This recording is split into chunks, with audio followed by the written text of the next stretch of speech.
Hi all, ನಮಸ್ತೆ ಎಲ್ಲರಿಗೂ. ಇದು ಶುಕ್ರವಾರದ ಬೆಳಗಿನ ಮಿನಿ ವ್ಲಾಗ್ ಆಗಿರುತ್ತೆ. ಗುರುವಾರ ಎಲ್ಲ ಕ್ಲೀನ್ ಮಾಡ್ಕೊಂಡಿರೋದ್ರಿಂದ ದೇವ್ರ ಮನೆನ ಒರೆಸ್ಕೊಂಡು ಹಾಗೆ ಹೂ ಮುಡಿಸಿ ದೀಪವನ್ನು ಹಚ್ಚಿದೆ. ಹಾಗೆ ಇವತ್ತು ಹನುಮ ಜಯಂತಿ ಇರೋದ್ರಿಂದ ಪೂಜೆನ ನಾನು ಬೇಗನೆ ಮುಗಿಸ್ಕೊಂಡೆ. ಆ್ಯಂಡ್ ಇವತ್ತಿನ ಬೆಳಗಿನ ಬ್ರೇಕ್ಫಾಸ್ಟ್ಗೆ ನಾನು ಪಲಾವ್ನ ಮಾಡ್ಕೊಂಡಿದ್ದೆ. ಅದಕ್ಕೆ ಬೇಕಾಗಿರೋಂಥ ಇಂಗ್ರೀಡಿಯೆಂಟ್ಸ್ನೆಲ್ಲ ನಾನು ಹೆಚ್ಚಿಟ್ಕೊಂಡಿದ್ದೆ. ಆ್ಯಂಡ್ ನನ್ನ ಸ್ಟೈಲಲ್ಲಿ ನಾನು ಹೇಗೆ ಮಾಡಿದ್ದೀನಿ ಅಂತೇಳಿ ನಾನು ನಿಮಗೆ ತೋರಿಸ್ತೀನಿ, ಬನ್ನಿ ನೋಡೋಣ.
ವೆದರ್ ಸ್ವಲ್ಪ ಕೋಲ್ಡ್ ಆಗಿರೋದ್ರಿಂದ ಸ್ಪೈಸಿನ ಆ್ಯಡ್ ಮಾಡಿದ್ದೆ.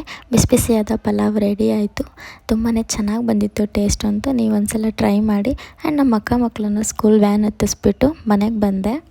ಹಾಗೆ ಇವತ್ತು ಹನುಮ ಜಯಂತಿ ಆಗಿರೋದ್ರಿಂದ ನಮ್ಮ ರಿಲೇಷನ್ ಒಬ್ಬರು ಹಾಸನದ PWD ಕ್ವಾರ್ಟರ್ಸ್ನಲ್ಲಿರೋವಂಥ ಶ್ರೀ ರಾಮ ಮಂದಿರ ಹಾಗೂ ವೀರಾಂಜನೇಯ ಸ್ವಾಮಿ ದೇವಸ್ಥಾನದಲ್ಲಿ ವಿಶೇಷವಾದ ಪೂಜೆಯನ್ನು ಇಡಿಸಿದ್ರು. ಸೊ ನಮ್ಮನ್ನು ಕೂಡ ಇನ್ವೈಟ್ ಮಾಡಿದರು. ಹಾಗಾಗಿ ಅಮ್ಮ ನಾನು ಹೋಗಿದ್ವಿ. ನೋಡಿ, ಇದೇ ದೇವಸ್ಥಾನ ತುಂಬಾ ಚೆನ್ನಾಗಿದೆ. ಹಾಸನದಲ್ಲಿ ಯಾರು ಇದ್ದರೆ ಈ ದೇವಸ್ಥಾನಕ್ಕೆ ವಿಸಿಟ್ ಮಾಡಿ.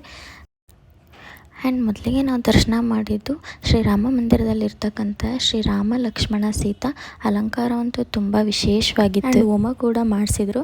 ಅಲಂಕಾರವಂತೂ ತುಂಬಾ ಚೆನ್ನಾಗಿ ಮಾಡಿದರು. ಜೈ ಬಜರಂಗಿ ಅಂತ ಹೇಳ್ತಾ ವೀರಾಂಜನೇಯ ಸ್ವಾಮಿ ದರ್ಶನವನ್ನು ಕೂಡ ಮಾಡಿ ಮಂಗಳಾರತಿಯನ್ನು ತೊಗೊಂಡು ನೆಕ್ಸ್ಟ್ ಪ್ರಸಾದದ ಕಡೆಗೆ ಹೋದ್ವಿ. ಗೊತ್ತಲ್ವ, ನಾವು ಪ್ರಸಾದನ ಎಲ್ಲೂ ಕೂಡ ಮಿಸ್ ಮಾಡೋಲ್ಲ ಅಂತ ಹೇಳಿ.